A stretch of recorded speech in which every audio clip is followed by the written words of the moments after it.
nandito po tayo sa unity team ni BBM Sara sapagkat ipakikita natin sa kanila na tayo dito nagtutulungan, nagkakaisa. Yes. Kaya walang bibitiw. Hanggang mamaya po, sama-sama po tayong lahat magtutulungan, magkakaisa.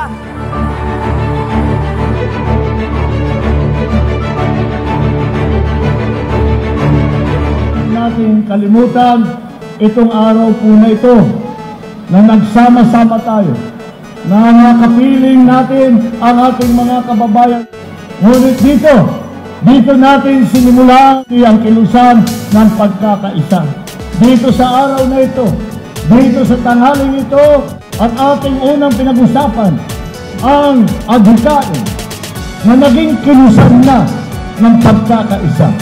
Huwag po natin kakalimutan ang ating nasimulan at huwag po natin titigilan.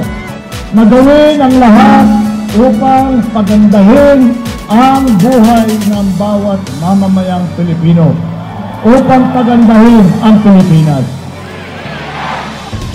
Ang aming pamilya ay may pangako sa ating bansa at ako po yun at kasama ang aking pangako na gagawin ko ang lahat sa aking trabaho upang tayo ay merong mapayapang pamumuhay dito sa ating bansa.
Kami po, isa po ako sa organizer ng parade na ito, Masada Marcos Sara Duterte Alliance. Inorganize po namin ito kasama ng mga parallel groups, ng iba't ibang grupo dito ng mga community ng Pilipino.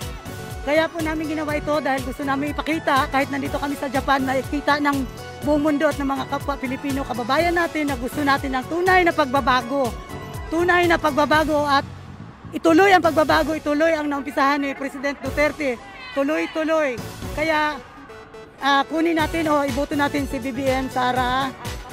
BBM Sara para sa magdala ng ating bagong gobyerno. Sila lang po, wala na pong ibang makapagpatuloy sa naumpisahang magandang ginawa ng President Rodrigo Duterte, si Bongbong Marcos at si Sara Duterte. Kahit po mahirap mag-organize dahil lahat kami nasa malayo, magkaibang mga lugar, mga iba't ibang prefecture. Pero ito po, lahat ng mga ito ay volunteer mula sa puso. Makikita ninyo na ang mga Pilipino gusto ng tuloy-tuloy na pagbabago. Gusto nating ibangon ang ating bansa. Magkaisa po tayo. Tulungan po natin ang ating bansa. Tulungan po natin ang susunod nating maging Pangulo, Bongbong Marcos at Vice Presidente Inday Sara Duterte. Marami pong salamat. Ay, maraming thank you sa inyong chance na binigay sa amin na ipakita sa buong mundo na ang mga tao, mga Pilipino sa Japan, nagkakaisa. Maraming salamat. Mabuhay ang Pilipinas. Mabuhay BBM Sara. Ito ay simple lang dahil unang-una kami ay naniniwala kay Tatay Digong PRRD. Binago po ang buhay namin dahil kay PRRD.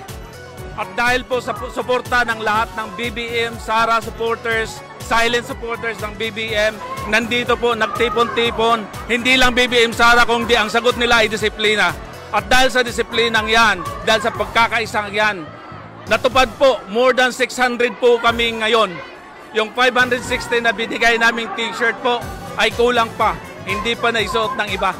Ang mensahe po lang po na ipaparating namin dito sa Japan, full support po kami sa kanila at magandang tandem at ang ganda-ganda po ng ginagawa nila at itinataas po namin sila dito sa Japan na siguradong panalo na sila dito sa Japan kasi love na love namin si Sarah at si BBM. Thank you very much. Parating namin sa inyo, BBM Sarah at Bongbong and Sarah, kami po ay nagmamalasakit sa inyo. Abot puso namin ang boto namin sa inyo. At mahal na mahal namin kayo. Alam namin na itataguyod nyo ang ating bansa na Pilipinas. Kaya kailangan namin ang ating mga pagkakaisa sa ating bansa. Tama po lahat ang mga hinanain ng Bongbong at Sarah. At yung mga naninira na yan, hindi totoo. Totoong-totoo, nagmamahal kami sa aming bansa. Kaya nandito kami sa Japan para sa inyo. Nandito kami para suportahan kayo. Ay, sinusuportahan ko sila kasi maganda yung kanilang plataforma at makamasa sila at matutuloy na yung inumpisa ni Tatay Digong. Ang masasabi ko po kay BBM and Sarah, sana po ipagpatuloy niya yung ginawa ni Pangulong Duterte. And marami pong umaasa.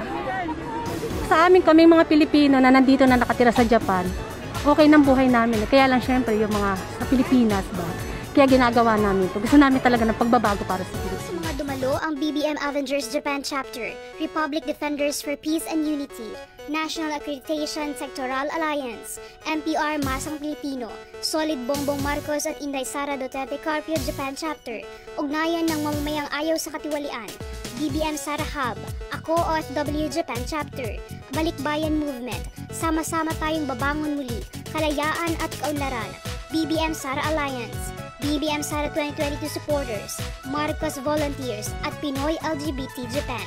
Daang-daang supporters mula sa iba't ibang lugar sa Kanto Region ang nakilahok upang ipakita ang kanilang pagmamahal at suporta para sa frontrunners ng presidential at vice presidential race. Para sa lahat ng mga OFW dito sa Japan, number 10 po ako party list, ang nag-iisang OFW party list po nagtataguyod sa pagkakanan ng lahat ng mga OFW, hindi lang sa Japan kundi sa buong mundo. At iboto rin po natin si BBM Sara na siyang babangon muli para sa bansang Pilipinas. Actually, nanood ako kahapon ng interview ni Bongbong Sara at happy kami bilang LGBT kasi nasama niya kami at hindi niya kami nakakalimutan. Kaya dapat kung ano yung karapatan ng LGBT, sana mapagbigyan ni President Bongbong Marcos. Maraming salamat sa lahat na dumalo ngayon dito sa Tokyo, sa lahat ng kababayan natin na sumusuporta sa BBM Sara Duterte Unity. Maraming salamat sapagkat nagkaisa kami dito sa buong Japan, manggaling pa sa mga iba't ibang lugar. Kaya panalo, BBM! Salamat! Bongbong Marcos para po sa 2022!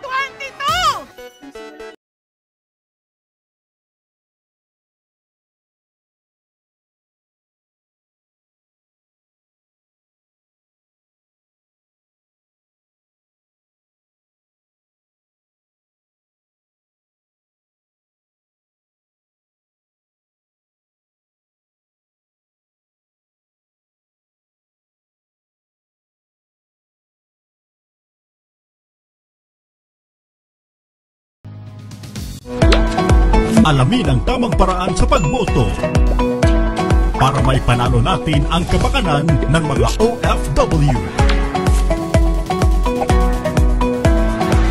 Tandaan, i-shade lamang ang bilog sa tapat ng number 10, Ako OFW Party List. Siguruhin natin ang panalo. Huwag magpalito sa mga party list na hindi tunay na OFW. Tandaan, Ako OFW number 10 sa balota, ang tunay na OFW at may pusong OFW.